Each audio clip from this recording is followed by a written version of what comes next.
유럽중앙은행이 현지 시간 12일 기준금리와 예금금리 등 정책금리를 3개월 만에 추가로 인하했습니다. 유럽중앙은행은 독일 프랑크푸르트에서 통화정책 이사회를 열어 기준금리를 연 4.25%에서 3.65%로 0.6%포인트, 예금금리를 연 3.75%에서 3.5%로 0.25%포인트 내렸다고 밝혔는데요. The Governing Council today decided to lower the deposit facility rate, the rate through which we steer the monetary policy stance, by 25 basis points. 또 한계 대출 금리는 연 4.5%에서 3.9%로 0.6%포인트 인하했습니다. 유럽중앙은행은 지난 6월 세 가지 정책 금리를 모두 0.25%포인트 내리며 1년 11개월 만에 통화정책을 전환한 바 있는데요. 크리스틴 라가르드 유럽중앙은행 총재는 유로존의 인플레이션이 내년 말 목표치인 2%로 복귀할 것으로 전망하면서 금리 인하 배경을 설명했습니다. 다만 금리를 어떻게 결정할지 사전에 약속하지는 않을 것이라고 밝혔습니다. 영국의 공공의료가 위기에 있다는 조사 결과가 나왔는데요. 아라다지 상원의원은 정부 의뢰로 발간한 조사 보고서에서 국민보건 서비스는 위태로운 상태라고 진단했습니다. 영국은 공공재정으로 병원을 운영해 치과 치료 등 일부를 제외하고 대부분 무상으로 의료 서비스를 받을 수 있는데요. 다만 응급실의 긴 대기가 연 14,000명의 추가 사망을 야기하고 자본 투자 부족 등으로 병원의 효율성이 낮아지면서 만족도는 지난해 관련 조사가 시작된 1983년 이래 최저인 24%로 떨어졌습니다. Take the waiting times in A&E. More than 100,000 infants waited more than 6 hours last year. And nearly a tenth of all patients are now waiting for 12 hours or more. 키어 스타머 총리는 개혁 아니면 죽음의 문제라며 공공의료 시스템인 국민보건 서비스를 바꾸겠다고 공언했는데요. 또 10년 장기 계획을 세워 추진할 것이라고 밝혔습니다. As the report says, the NHS may be in a critical condition, but its vital signs are strong.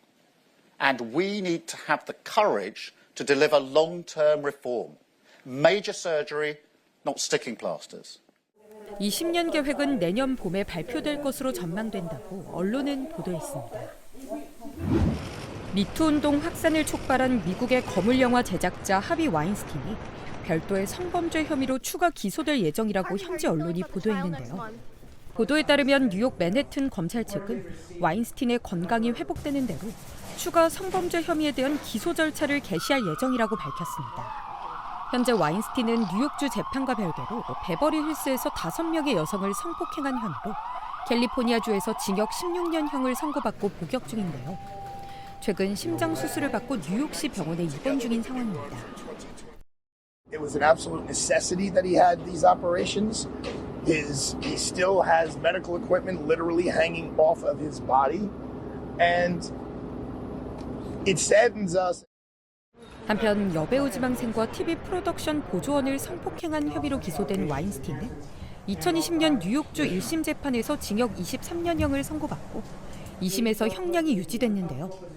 그러나 지난 4월 뉴욕주 대법원은 공소 사실에 직접 관련되지 않은 여성 3명이 증인으로 참석해 피해 진술을 하면서 배심원단 판단에 부당한 영향을 줬다는 피고인 측 주장을 받아들여 원심 판결을 파기하고 사건을 되돌려보낸 바 있습니다.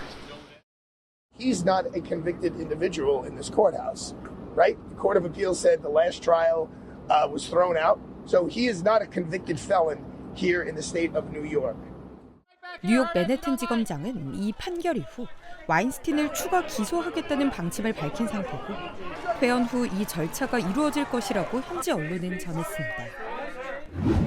미국 우주비행사 1명과 러시아 우주비행사 2명을 태운 소유스 MS-26 우주선이 현지 시간 11일 국제우주정거장에 성공적으로 도킹했는데요.